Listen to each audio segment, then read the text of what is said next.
So welcome everybody to an introduction to HeritageQuest Online. HeritageQuest Online is brought to you from the New Jersey State Library. My name is Mary Kay McDonald. I am a Customer Success and Training Manager, and I'll be leading the session today. With that, let's talk a little bit about our objectives.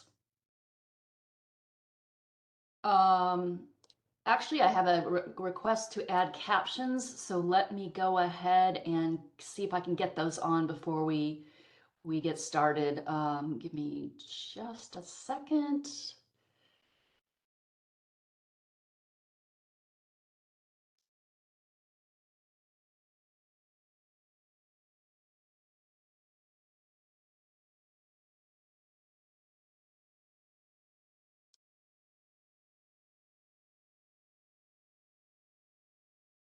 Okay, actually, I'm not sure that I can actually do that. Yep, there it goes. I think they're on now. So thank you for reminding me, especially since you're in a noisy work area. So with that, let me jump back into our overview of HeritageQuest Online. We have a couple of objectives for today. So by the end of the session, you should be able to navigate the content search options, to locate research aids, and to begin your heritage journey, as well as to help others with their heritage journey. So first, what is HeritageQuest Online? HeritageQuest Online is a database of American genealogical sources. It is rich in unique primary sources, local and family histories, and finding aids. And HeritageQuest Online provides genealogical and historical sources for more than 60 countries, with coverage dating back as early as the 1700s. I want to talk briefly about HeritageQuest Online alongside other Ancestry.com resources your library may or may not have. And that's because people often have the question is what is the difference? Library patrons may also have their own Ancestry.com subscription, so I want to mention that as well. So let me talk a little bit about this chart to distinguish the different products. Ancestry Library Edition and HeritageQuest Online are library subscriptions.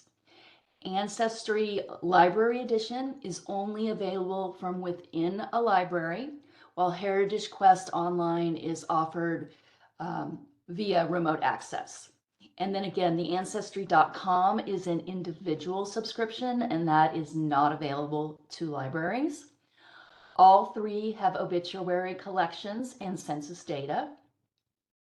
HeritageQuest Online has some unique collections, including the Freedmen's Bank records and the UMI University Microfilms Incorporated Genealogy and Local History Books microfilm collection.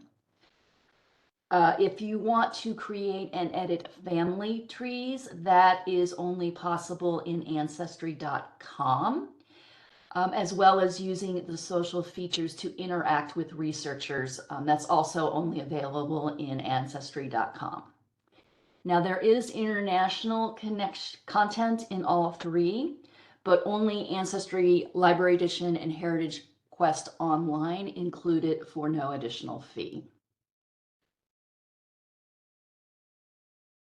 For libraries who need a link to access HeritageQuest Online through the New Jersey State Library, visit jerseyclicks.org and click on Library Resources, Access Details for New Jersey Libraries.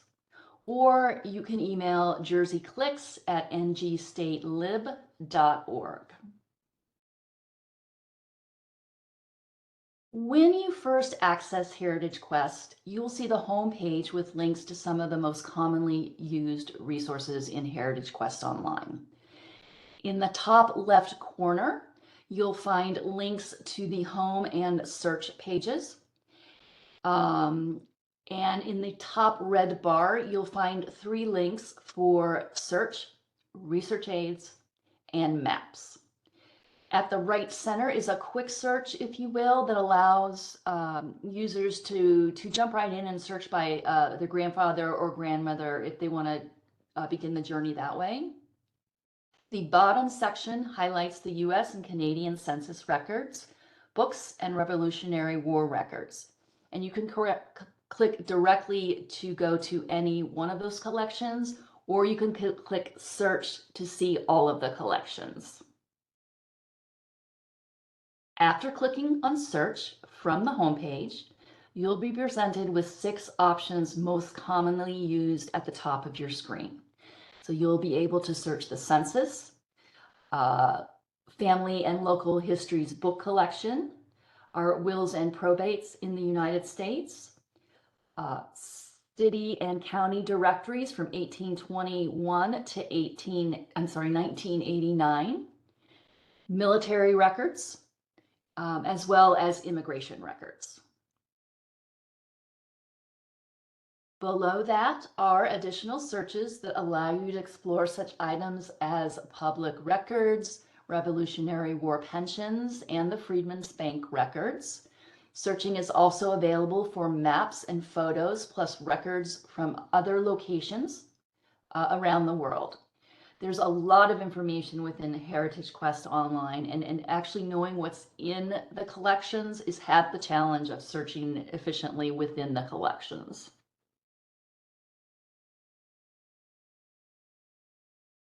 The research aids offer excellent resources to help you get started. The experts at Ancestry have assembled a variety of tips and tricks to get your research moving. You can review resources for getting started with top 10 search tips and information about the census and census forms and more. There is also a Beyond the Basics on the right with a cemetery research primer and information on searching African American family records. Depending on your learning style and goals, you might want to jump into collections right away to get a sense of the available materials. But at some point, do take a minute and check out the guides, as they can be very helpful if you or a patron gets stuck and are not finding the information that you're looking for. So this is just an example of one of the research resources, the Cemetery Research Primer, with some tips on how to find your ancestries, finding your ancestries using cemetery information. The U.S. Census is the most used collection. It contains the complete U.S. federal census, including name indexes and images from 1790 to 1950. Please note, a U.S. Census record is only available to the general public 72 years after the census is completed. So that means that the most recent census available in the United States is in 1950, and that was released in 2022 and added to HeritageQuest Online at that point. The U.S. Census also includes schedules for U.S. territories and military and naval forces. It includes U.S. Indian census rolls of people who maintained a formal affiliation with a tribe under federal supervision. There are mortality schedules, which enumerate the number of individuals who died in the previous year. There are also selected U.S. federal non-population schedules, which include information on agriculture, industry and manufacturers, social statistics, and supplemental schedules. The slave schedules included not only have the names of slave owners, but also how many slaves were owned by individuals. Now, unfortunately, most of the 1890s census population schedules were badly damaged in a fire. So while there are some exceptions to the date coverage, generally records are available in the mentioned date range.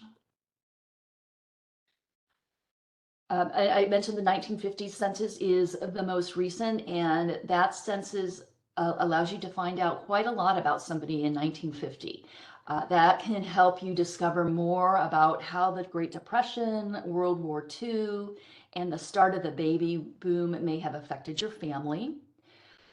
There were supplemental questions added to the 1950 census and that give a lot of these details that weren't in other censuses.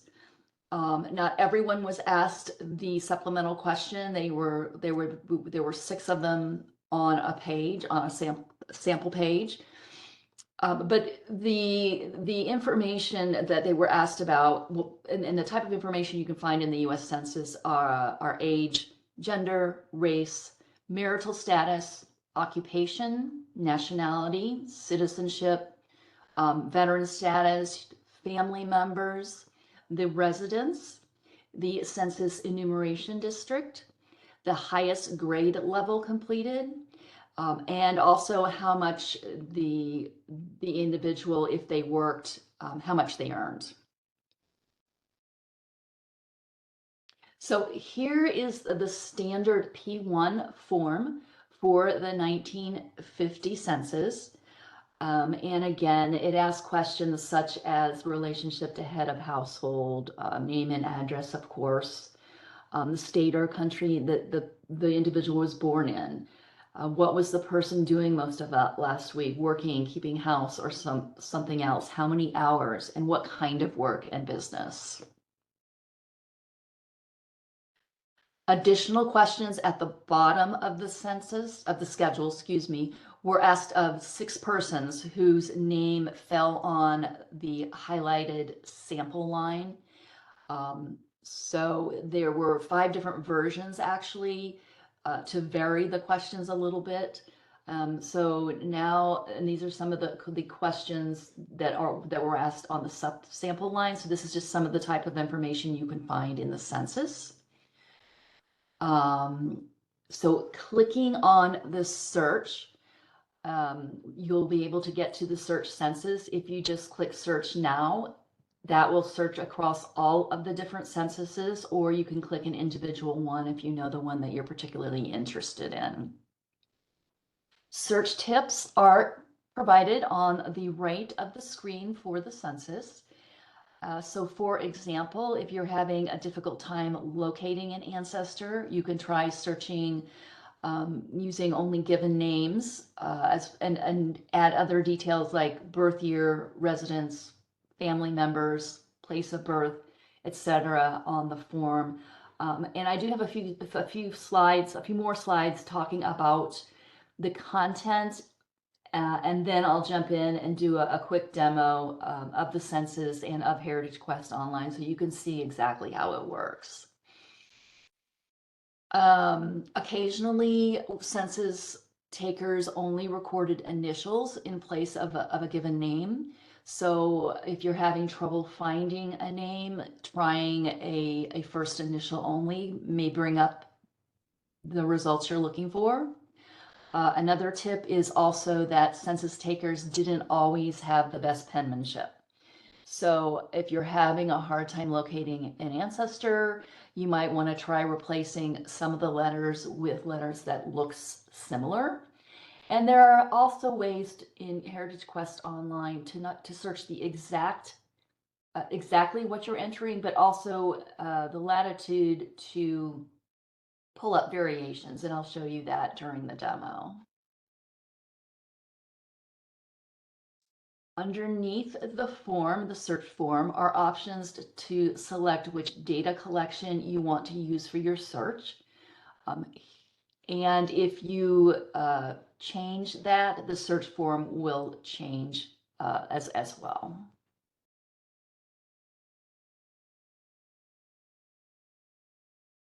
Another quick tip: to learn about the content that you're searching, be sure to scroll down to the bottom of the form, and that will also give you the source information as well as any additional information about the collection that you've chosen, and if there are any gaps as well.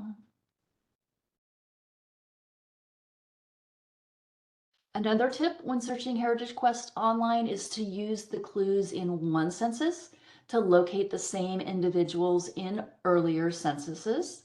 So you can find those names, ages, birthplaces, occupations, and relationships to other persons in the household, and then use that information to conduct additional research into earlier censuses to dive back into time. The census also provides insight on where relatives live. So looking at a census page, you can see information about neighbors, some of whom may also have been relatives. And you can use that when conducting further searches.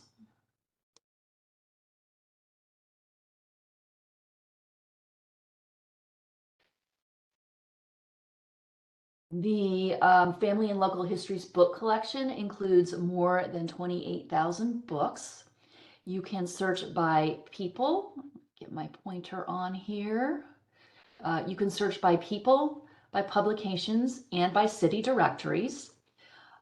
Published family histories can include names, birth, marriage, and death dates. Some of the records in this collection may provide interesting stories that you never knew about your family. So looking at, if you're doing a, let me go back just real quick. This is what the people search looks like. So again, it's sort of like the census, there's room for the first name and the last name, different categories that you can search by. And then if you're searching by publications, this is what the form looks like here to do the search.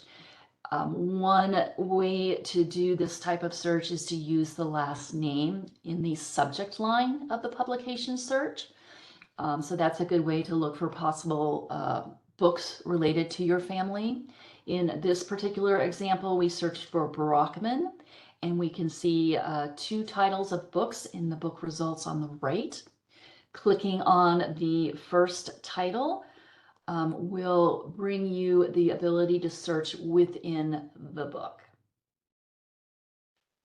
So the right side of the screen can also contain options to browse the collection, including items like the title page. And in this particular one, we have a genealogical chart of the Brockmans available. So this, if there was a book published about your family, and it had something like that, like this in it, that's a really nice surprise where it's all laid out.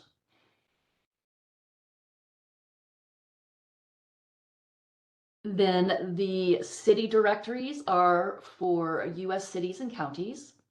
Those span 1821 through 1989, and they have more than 1 billion records. Most city directories contain an alphabetical list of names, listing heads of households, addresses, and occupation. And you may note that sometimes the wife's name will be listed in parentheses after the husband's name.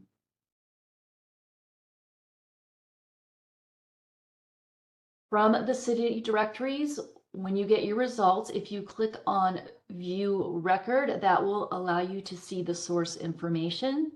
And then if you click on View Images over to the right, you'll be taken directly to the image of the directory. And this is an example of looking into a directory where we're looking at an entry for John McLaughlin, his wife Helen.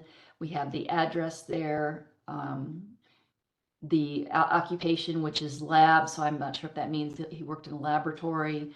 But looking up a little bit, we see like factory worker. We see this one looks like Doris Maxon may have been a stenographer at Global Indemnity Company. So that's the type of information you can find in the city directories. The Freedmen's Bank records. Freedmen's Savings and Trust the Freedmen Savings and Trust Company was incorporated in 1865 by an act signed by President Abraham Lincoln. The purpose of the company was to create an institution where former slaves and their dependents could deposit and save their money.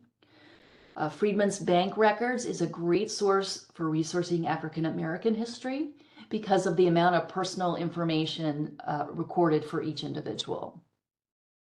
The Freedmen's Bank records included personal data on over 105,000 depositor accounts with names for over 489,000 individuals.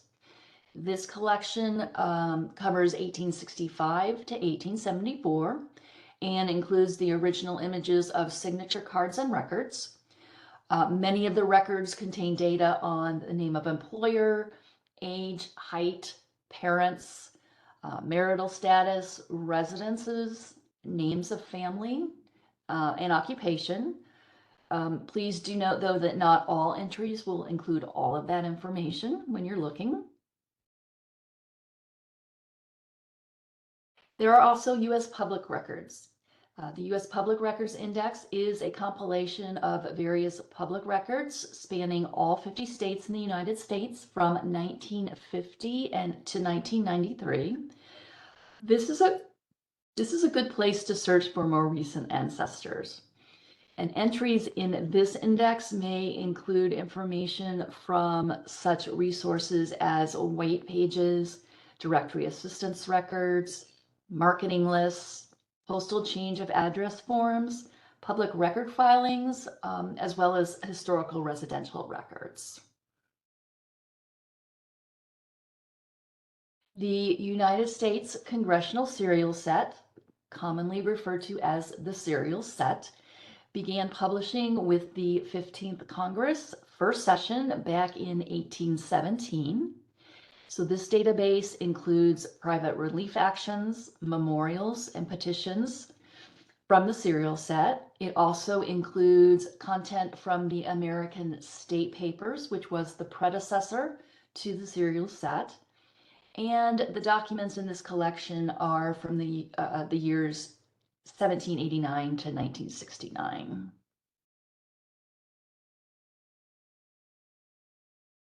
I mentioned the ability to search for information through cemeteries. That's powered by Find a Grave, and those records are between the 1600s and the present.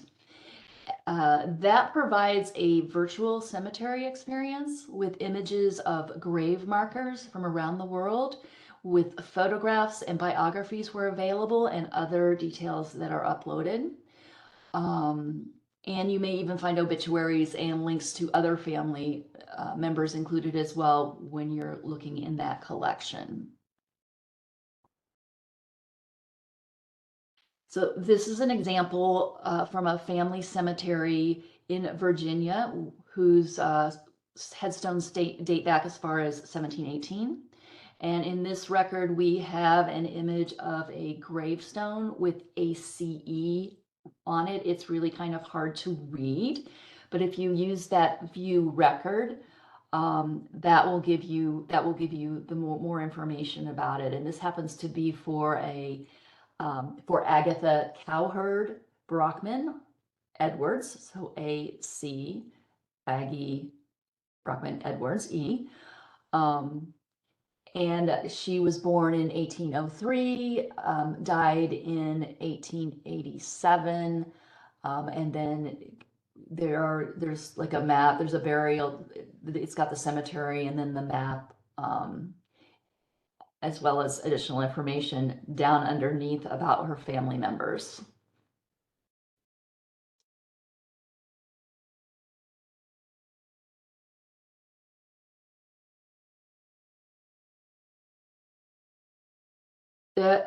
There are map collections as well from published statewide census and indexes, and those go from 1790 to 1930, and that's located through the maps link up in the red at the top of the page. And that can be a good starting place to use if you're looking for changes in the state geography, population, and history. The maps help discover places of the past and provide information on the development of each state and the county, city boundaries, etc. So basically what you would do when using the maps is you could click on a particular area, or you can even just scroll over the areas to find out basic details about the different states.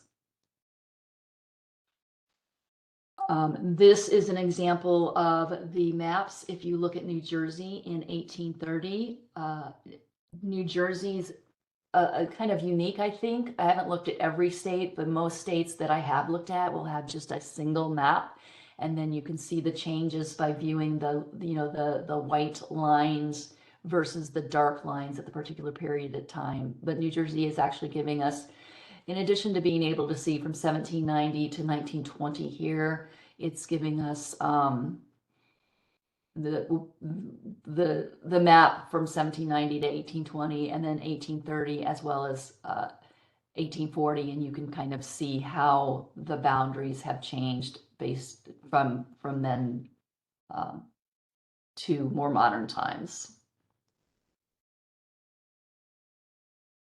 I do want to give you another quick tip, and that is the 1950 census added a new feature for interactive maps.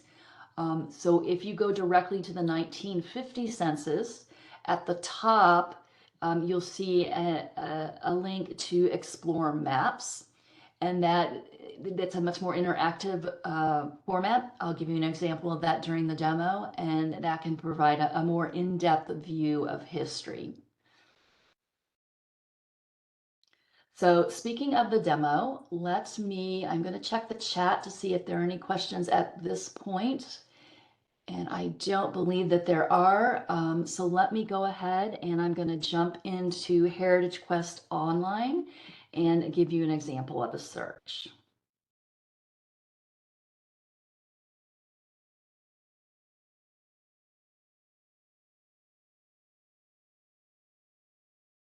Okay. All right, so can someone let me know if you're seeing my HeritageQuest Online screen? It looks like I'm sharing from this end, but if I'm not, please do let me know. So here we have an example of HeritageQuest Online. And again, you have access to the home page up in the top left, or you can go to search from there as well. And then underneath in the orange box here, it looked red in the slides, but here it's looking more orange today. So there is a search.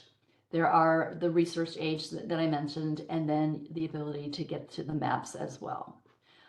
And then scrolling down the page, you will see, some of the more popular search modes. So you can get to the census from that first page, the books, Revolutionary War, pension and bounty land warrant application files, as well as the Canadian census.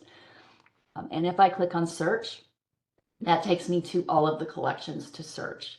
So there we have, again, the top most popular, right at the top 6 most popular at the very top. And then scrolling down, you have additional options that we talked about as well. And then further down, maps and photos, as well as records from other locations across the world. So I'm going to begin by searching the census, and I'm going to just jump right in and do a search now so that we're covering across all of the censuses. And what I want to look for today is I'm going to look for Buzz Aldrin. Now, he was, for anyone who may not know, he was a pilot and an astronaut. He was the second person to walk on the moon after Apollo 11 mission commander Neil Armstrong back in 1969. So I'm just going to put in his name. I know he was born in New Jersey, or I know he lived in New Jersey. So I'm going to put in his name, Buzz Aldrin. And I'm going to, I have my different options where I can add family members or various dates, keywords, race, nationality, father's birthplace, mother's birthplace. I'm going to go broad now. So I'm going to search for Buzz Aldrin, and I'm just going to say I know he lived in New Jersey at one point. So let me type in New Jersey. And then New Jersey comes up, so I'm going to click on that, and then I'm going to go ahead and do the search. And actually, when I first tried this out when I was doing some testing for this session, I thought for sure I wouldn't find Buzz Aldrin. That I would have to do some additional research to find out his actual given name, but it is in the census. We can see here there's a 1940s census and a 1930s census with Buzz Aldrin in there. I can hover over the census here and it will give me the information. So I can see that his real name is Edwin Aldrin. So there is an option to report errors. So it looks like someone wrote in and said this man's name was Buzz. He went by Buzz. So they added that to the census record in HeritageQuest Online. He was 10 years of age in 1930. And then I can see additional information about him based on what is in the census, as well as the household members down there at the bottom. If I want to look at the actual record, the actual census page, I would click View. And that will take me to within the census. Now, the name that I searched is going to be highlighted in yellow. So here we see Edwin Aldrin here at the bottom, and looking across, I can see that he was 10 years old. The highest grade he had completed at that point was sixth grade. He was born in New Jersey. And then scrolling across, I can see additional information about him. The first name is going to be the head of the household. So his father, Edwin Aldrin, is there listed at the top. And then we see there's a Marion M as well, who's the wife. There's a Madeline R, who's the daughter, and there's a Fayanne, who's the daughter. And then there's also a Jesse Ross Moon, which I thought was really interesting considering what Buzz Aldrin ended up doing with his life, that his mother-in-law and his mother's maiden name would have been Moon. But anyway, reading across, we get information about Edwin Aldrin Sr., his father. I can tell that he was a consulting engineer in aviation. And then if I just take my mouse and just move that over a little bit, we can see that we can see additional information such as his income was $5,000 a year. And then if I look over here, he's got income from other sources as well. I can see the ages of the different people, and here we can see that Edwin would have been 6 years old. Sorry, the ages are over here. So Edwin would have been 10 years old during the 1940 census, meaning that he would have been born in 1930. So the next step might be to take some of this information and explore a little bit deeper. Maybe I want to explore a little bit about his mother or his mother-in-law. Now I know from here her name is Jessie Rose Moon, Jessie Ross Moon actually, and then she's from Illinois. So maybe I want to go back and do a search for her information and dig a little deeper. So I can do a couple of things here. I could start a new search under more options if I want to continue searching, or I could edit the search that I've already done.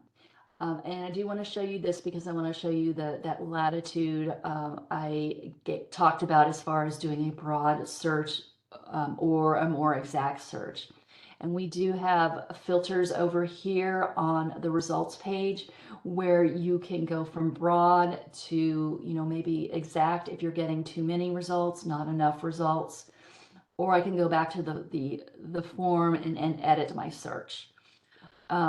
So I know that Buzz Aldrin was born in 1930, but if I was searching and I thought, well, I think he was born in 1929, but I'm not exactly sure, rather than set that on exact, I can open up my date filters and I can say, well, I'm going to give myself some latitude. Maybe it was 29, 30, 31. Let's do plus or minus 2 years to broaden out the search. You can also do that with names. So his actual name is Edwin, but maybe maybe he went by Ed, maybe he went by Edward or Eddie. And if you're not sure, if you are sure, you could search it exact. Or if you're getting too many results, if you're not getting enough and you're not sure, you might want to add things like sounds like, or similars, or even initials to really broaden that out. The other thing I wanted to show you in the demo is the new interactive maps in the 1950s census. So I'm going to go back to the search page. So I'm going to the left top. And I'm going to go directly to the 1950 census this time. So I'm going to click on 1950.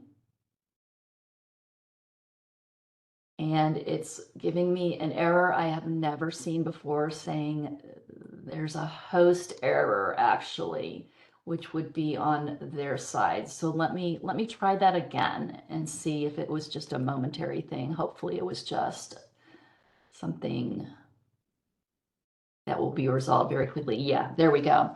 So I'm in the 1950 census, and up at the very top, you have the normal census form that you can search for. And then at the top, you have that Explore Maps, which will get you into the interactive maps. And the really nice thing about this is you can actually add a very specific location. I mean, you can drill down, but you can add, a very specific address, like 90 Bayshore Drive, Decatur, Illinois, if that's what you want to do. And let me just go ahead and put I'm not going to go that specific, but I'm going to go ahead and put in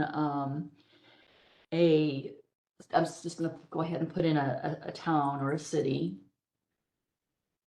And I'm interested in Haddonfield in Camden County in New Jersey. And once the drop down, the suggested searches show what you're looking for, you want to go ahead and click it, because that's formatted the way Ancestry expects it. So that'll result in a more accurate search. So let me click on that, click search.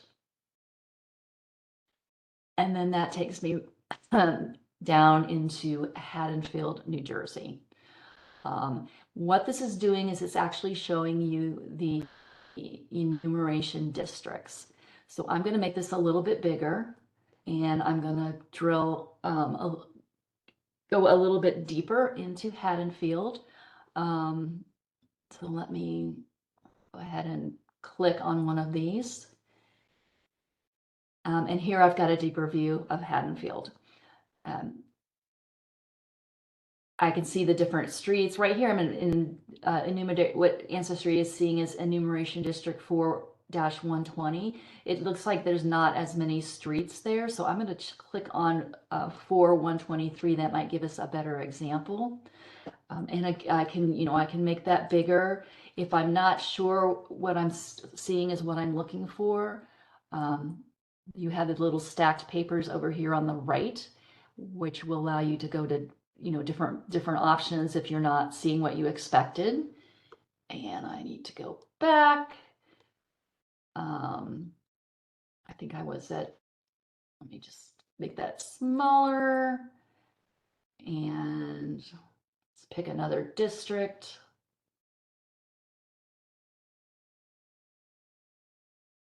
All right, so let's just go to select it. Let's just try this. This is enumeration district 4-60.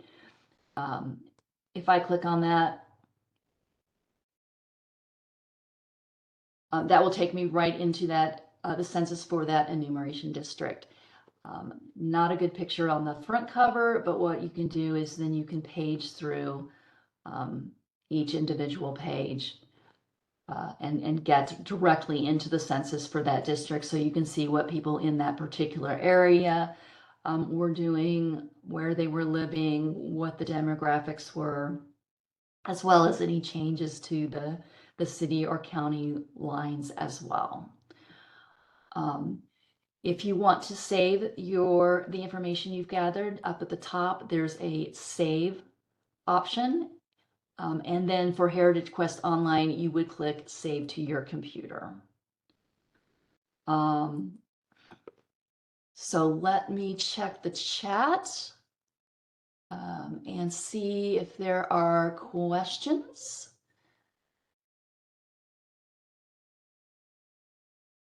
Oh, so we actually have real live experience. Someone in the chat saying they used to work at the Montclair's Public Library, which is in Buzz Aldrin's hometown, which we could see from the census when we did that search. And this person is saying they answered a number of questions about him. So good for you. That's excellent. That's good news. That's good to hear. That is pretty much my presentation for today. We have a few more minutes, so feel free to put any additional questions in the chat. I am going to leave you with some resources, so let me just switch out my screen again. So you should now be able to navigate to the various search options and understand the content available and to locate the research aids available to you within HeritageQuest Online. In addition, if you need support, technical support from ProQuest, you can reach us at support.proquest.com. If you have questions for me about today's session, you can reach me at training@proquest.com. And we also have a LibGuide, and that's at proquest.libguides.com/HQO. And I'm posting that in the chat. That will give you additional information about HeritageQuest Online, as well as tips on how to use it. So let me take a look once more for questions.